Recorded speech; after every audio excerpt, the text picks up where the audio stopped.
So here we are at long last, the very last lecture of the semester. And we will wrap it up by talking about vision, the sense of sight.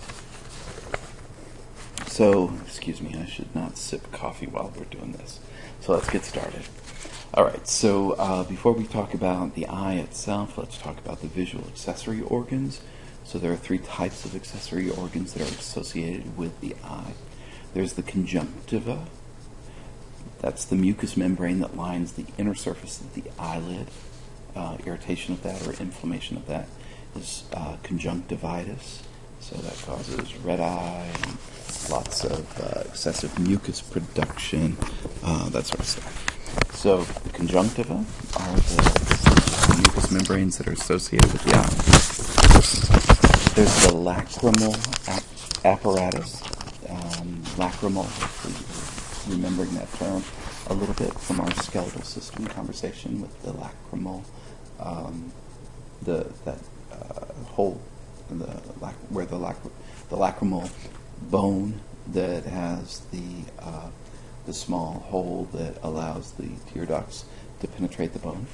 So the lacrimal apparatus is composed of two structures: the lacrimal glands themselves, these secrete the tears, and the lacrimal ducts that transport the tears from the gland to the eye itself.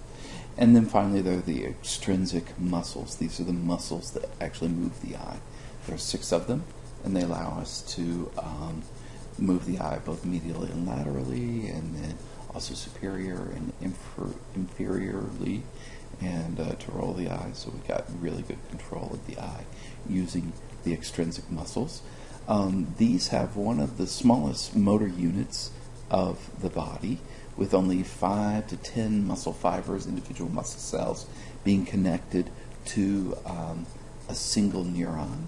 Remember, the motor unit is the neuron and all of the muscle fibers that it innervates.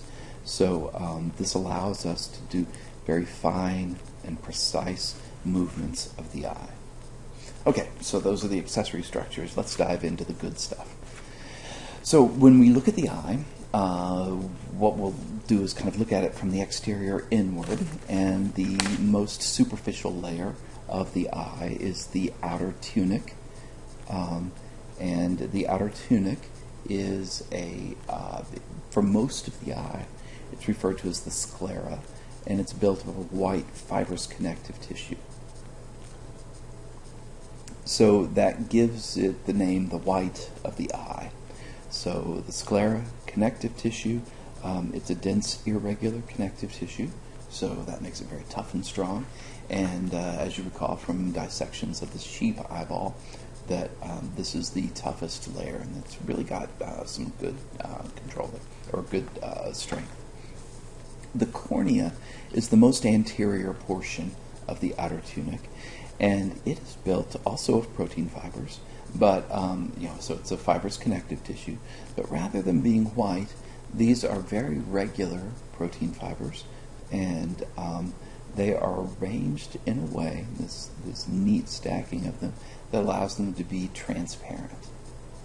And so it's this transparentness that allows the eye to collect light that's being reflected off of all the objects in our environment. So light is reflected off of whatever we're looking at, and the light waves, that light energy, passes through the cornea into the interior of the eye, where we can sense those light wavelengths and then interpret them. Oops, I'm sorry, I went the wrong way. Okay, so that's the outermost layer of the eye. Now there's a middle layer, referred to as the middle tunic, and associated with the middle tunic is the lens. So we'll start with the lens. It's composed of very densely packed columnar epithelial cells. And these cells are packed with a very clear, crystallized protein. And so the crystalline lens, it's often referred to, it's called that because those proteins are crystallized, and they're so densely packed and regular inside the eye that, again, it makes that tissue clear. And the job of the lens is to focus the eye focus the light as it enters the eye, and focus it directly onto the retina. So if this is the lens shaped, then when light comes in, so these are rays of light, we can think of it as light energy, light wavelengths. When that light comes in, it is bent by the material of the lens and by the curvature of the lens, and that refracts the light. So reflected light comes through the cornea, passes through the fluids of the eye. We're going to talk about those in a minute. And then when it reaches the lens, it winds up bending, so that if back here, the rear of the eye is the sensory structures, all that light winds up being focused perfectly in a healthy eye here on the retina. But notice what the light wavelengths do. They cross. So that means that if we're looking, say, at a tree out here, so this is my Christmas tree, there's the trunk.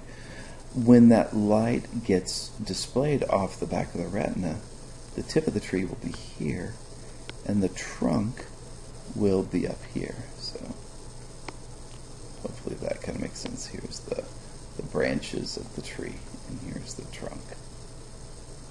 So it flips the image, and that's, again, a consequence of the bending, the refraction of light as it passes through the curved lens.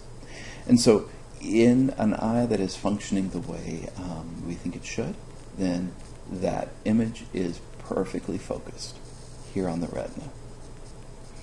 Okay, so that's the lens, built of these columnar epithelial cells, and they keep the lens continues to grow throughout our life. So the lens of an adult is thicker than the lens of a child, and of the lens of a very old adult is thickest of all. So the middle tunic, so now we're interior to the outer tunic, the sclera. The middle tunic has several structures associated with it. First, there's the ciliary body. Those are the muscle fibers and the ligaments that attach to the capsule that surrounds the lens. And then, so here's the ligaments, here are the ligaments, and then we've got muscles. Muscles here. Oops, I made my eye too small. And the muscles attach back to the inner wall of the eye. And so this attachment, you've got to imagine, we're just looking at a slice through the eye, but this attachment is found all the way around both edges of the lens. So if this is the lens, we're looking straight on now. Then we've got ligaments that radiate away from the lens, and then muscle that then attaches it back to the wall of the eye. And then here's that crystalline lens. And it's curved. So the ciliary body holds the lens in tension, keeps it kind of flat. But as we begin to focus or look at objects that are closer and closer to the face, so imagine yourself bringing your book closer and closer to the face, then the ciliary body muscles will relax, and that allows the lens to become even more convex. So here it is stretched. Well, here it is stretched and very flat. But as the ciliary body relaxes, it bellies out more, becomes fatter, more rounded, and that allows us to continue to focus on objects as they approach the eye. And when we talk about that ability to keep an object in focus as it gets closer and closer to the eye as accommodation. So that was one of the tests that we did, is what is the distance, the distance of nearest accommodation in your eye. The tissues of the ciliary body also secrete a fluid. It's called the aqueous or watery fluid, the aqueous humor, and that's the fluid that's found in the anterior cavity of the eye, both in front of the iris, in the anterior chamber of the anterior cavity, and between the iris and the lens in the posterior chamber of the anterior cavity. Okay, so some other structures associated with the middle tunic. There's the choroid coat. So this coats the interior of the sclera, and it is highly vascularized and very darkly pigmented with lots and lots of melanocytes that produce that dark pigment. And the function that the choroid coat plays in the eye is to block the transmission of any other light. The only light that we want to enter the eye would be the light that comes through the pupil. And then last of all, there's the iris. The iris is the pigmented or colored part of the eye. So this is a person's eye with their eyelashes. And here's more eyelashes. Here's the colored portion of the eye. Here's the white of the eye. There's the pupil. This is dark. And it's dark because we're looking into the darkened interior of the eye. And then around that, around the pupil is a layer of muscle, and it is smooth muscle. First, we have a layer that of circular fibers. So these are the circular fibers. And then there are radial fibers. And as the circular fibers here constrict, or as they contract, they're going to constrict the pupil, making it smaller. As the radiate fibers contract, they're going to enlarge the pupil. So that enlargement increases the amount of light entering the eye. We call that dilation of the pupil. And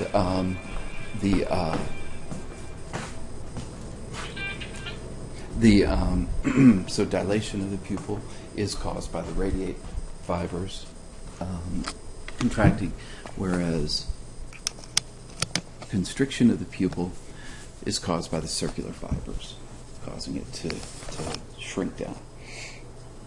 And that is all done. It's all smooth muscle. It's under involuntary control.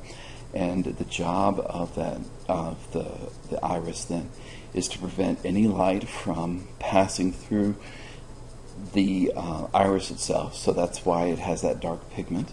And then it also controls the amount of light entering the eye, so that we can either get more light or less light depending on the conditions, the environmental conditions. Okay, and then last of all, we make it to the inner tunic. This is the lining of the interior of the eye, and it's composed of the retina. So the retina covers then the choroid coat. The retina is nearly transparent, if you recall from the sheep dissection. It's a very thin, kind of brownish sheet of tissue, and it is continuous with the optic nerve as it exits the eye. And it's built of layers. There's the, so if this is the choroid coat here, so the dark area, then the first layer closest to the choroid coat is the pigmented retinal pigment epithelium. I wish I could change colors easily, but I can't.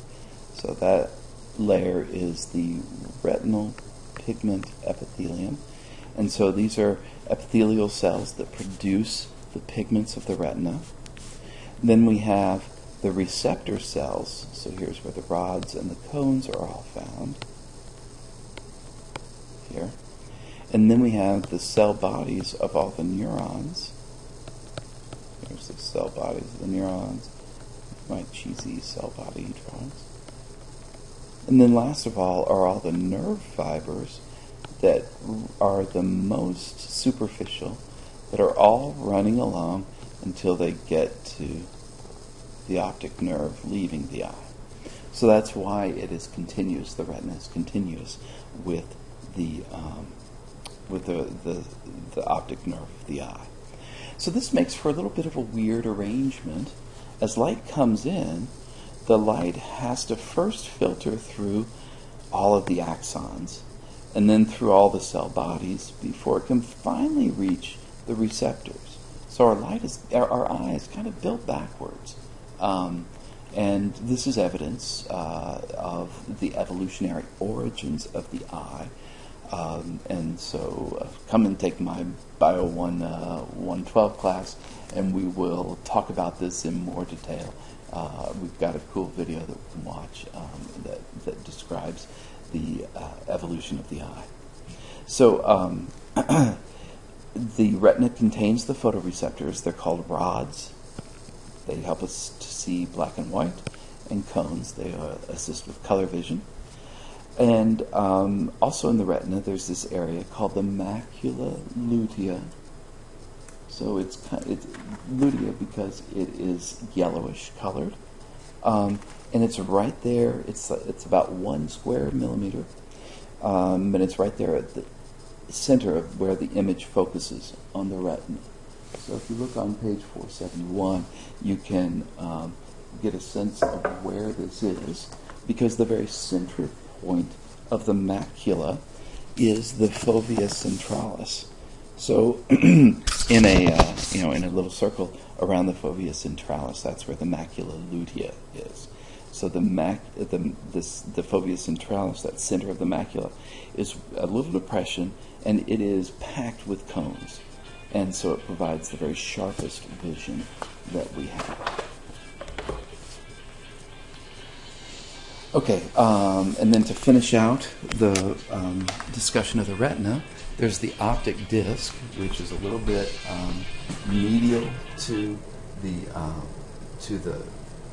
I've got to turn off. I'm sorry, I've got an alarm on my phone. Let me take a moment to turn it off, and then I'll be able to think about what I'm saying next. Okay, it's off now. It will no longer make noise.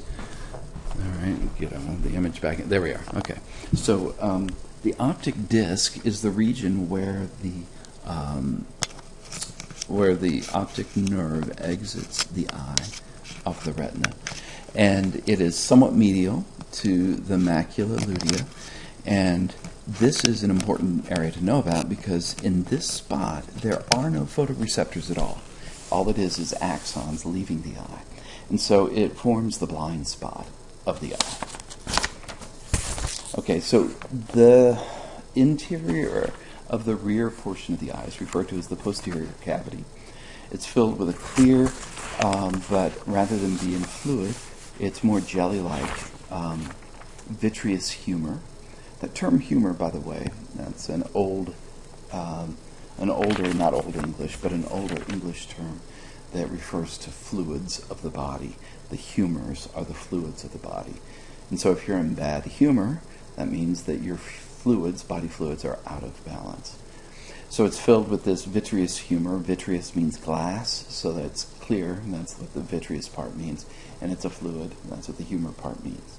And so it's jelly-like, it's got collagenous fibers in it, and its role is to help support and maintain the shape of the eye. So it's somewhat supportive in its ability. Okay, so what is the pathway the light follows? So now if you're looking on page 471, what you should imagine is a beam of light or a ray of light that is passing into the eye. And so these are the structures that wave of light would then pass through as it goes through. The clear cornea, then into the aqueous humor that's found in the anterior chamber of the anterior cavity, then through the pupil, and then through the aqueous humor of the posterior chamber of the anterior cavity. The light then passes through the lens, and it is refracted or bent. It passes through the vitreous humor found in the posterior cavity, and then it strikes the retina. And so that light first passes through the layer of the nerve fibers, the nerve axons, then through that layer of neuron cell bodies, and finally it lands at the receptors, the rods, and the cones. So let's talk about those photoreceptors. First, there are the rods. These are the most numerous of the photoreceptors. There are about 100,000 of them. They're scattered across the retina. And they are sensitive not to colors, but to the amount, the intensity of the light. And so they produce the colorless, that is the black and white vision that we associate with seeing things in a dim room. So the reason that we see things in black and white when we're looking around in a really dim space is because the cones aren't receiving enough light to be stimulated. Only the rods are being stimulated, and all they can tell us about is how much light there is in wherever it is that we are. And their greatest activity is in that dim light, and they produce a general, somewhat fuzzy image. And the reason the image is somewhat fuzzy is because multiple rods, many rods, all communicate via the same neuron. So we can't tell exactly where the light is coming from. The cones, on the other hand, are less numerous. There's only about 3 million of them. Did I say that number right before? There's 100 million rods, only about 3 million cones. They are also scattered across the retina, but they are most numerous in the fovea centralis, which is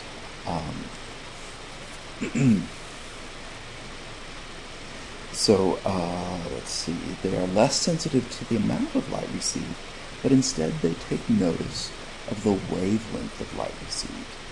And so it's the wavelength that we perceive as color. Very short wavelengths are at the blue end of the spectrum, the blue and violet end of the spectrum. The intermediate wavelengths are like at the orange and yellow and green middle of the spectrum. And then the longest wavelengths are at the red end of the spectrum. And so the cones, they provide very sharp images because very few cones communicate along a single neuron. So that gives us this sharp image that we associate with color vision. And again, most abundant in the fovea centralis, but the only vision receptors that we have in the fovea centralis are color receptors. So that and they are densest in the fovea centralis. And so that means there at the fovea we get the very, very best color vision.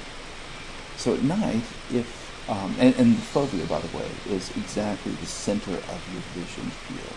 So if at night you're wanting to be able to see better in the dark, you don't want to pay attention to whatever is right in the center of your field of view, but instead look at something just to the side of whatever it is you want to focus on.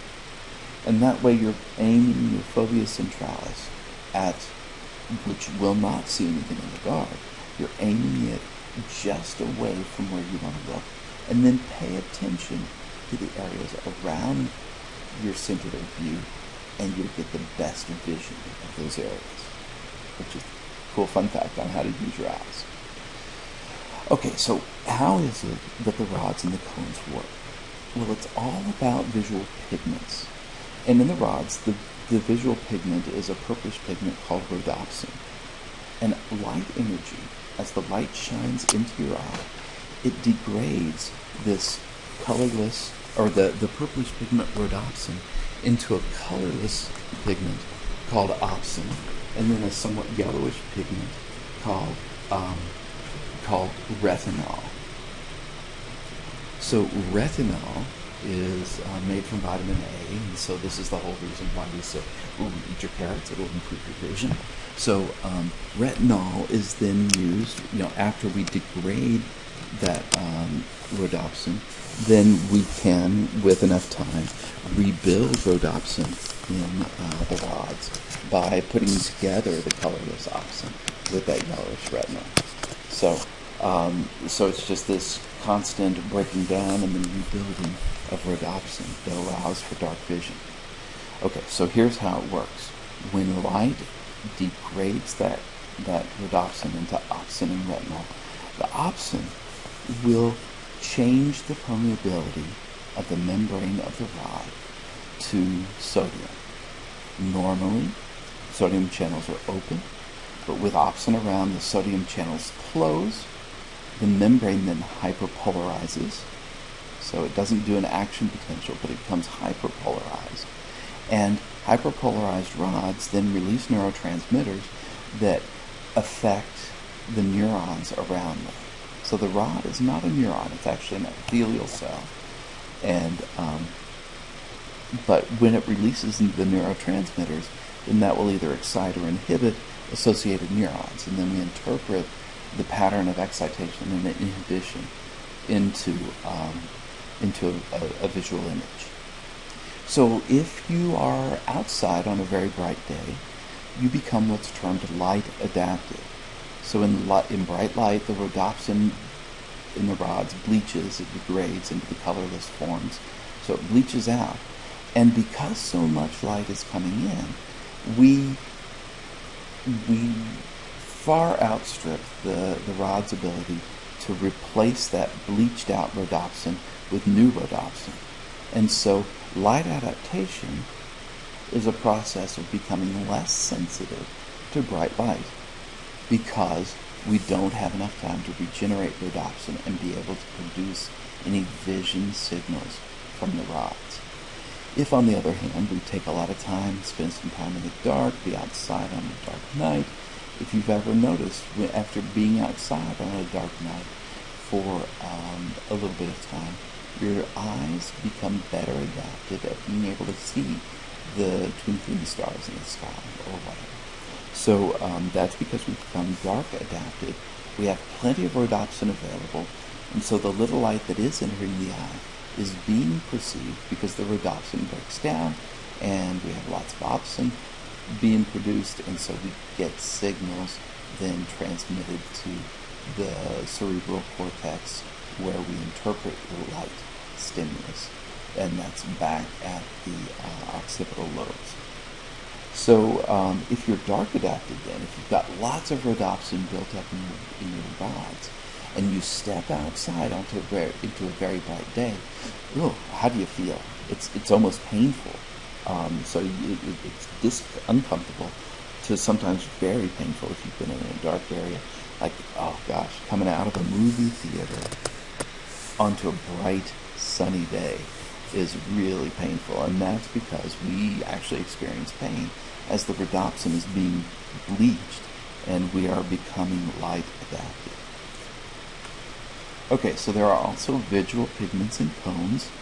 Cones do have some small ability to sense the intensity of light, but rather than using rhodopsin, they use something called iodopsin, but it bleaches out in pretty much the same way that rhodopsin does. So that all is very similar.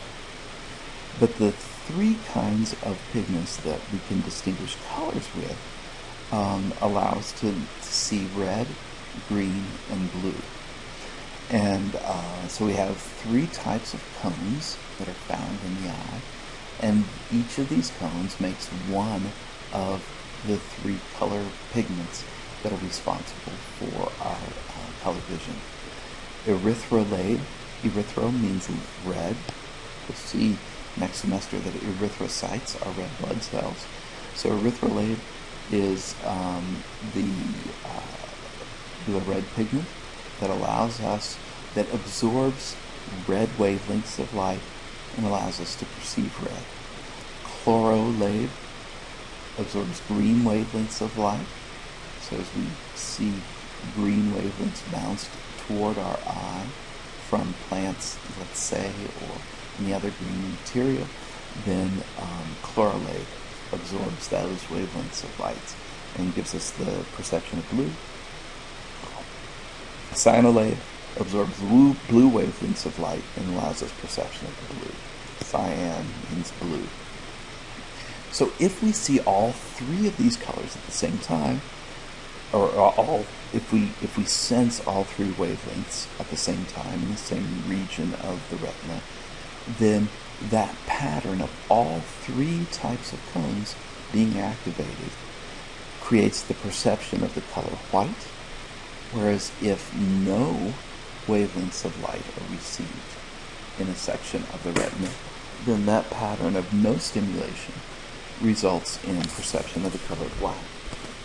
And then it's combinations that allow us to perceive other colors. So for instance, red and green wavelengths perceived at the same time in the same region of the retina then give us the visual image of, or perception of orange. So it's different combinations of each of these three types of cones that allow us to see the hues of the rainbow. All right, so the last thing to say then about vision is that we are capable of stereoscopic vision, and that's because our eyes are set slightly apart from each other, somewhere between 6 and 7 centimeters apart. And so that means as we look with each eye, and you can sense this yourself, if you alternately open and close your two eyes, alternating between looking through one and the other, you can see that the two images, while they're exactly the same images, they are slightly shifted from one side of the head to the other. So we get a slightly different image from each eye. And so by integrating these two images, then we can perceive distance and depth, and then other concepts like height and width of things. Finally, the visual nerve pathway. So the axons of the retina merge to form the optic nerve, and then they will synapse with interneurons, forming the tracks of the visual tracks that pass through the optic nerve. Now, some of these tracks and fibers are decussate at the optic chiasma, and hopefully in the sheep brain you notice we're able to distinguish the optic chiasma. It's called a chiasma because chi is the Greek letter for or word for the letter X. So here's one eye, here's the other eye, and these tracks pass along the optic nerve until they reach the optic chiasma, and then they cross over. So some of the fibers are decussate, other fibers are not decussate, so they remain on the same side of the body following this kind of a pathway. So some fibers cross, some don't.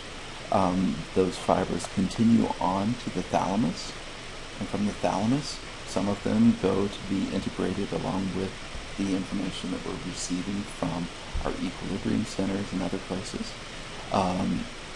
So at the thalamus, most of them, though, are pushed onward to the occipital lobes, where they are interpreted as vision. So there we got it, the sense of vision. Hopefully that made sense. If you didn't understand it, please do not hesitate to ask me questions. So send me an email or check with me on Monday during the day, and I can help make things clear.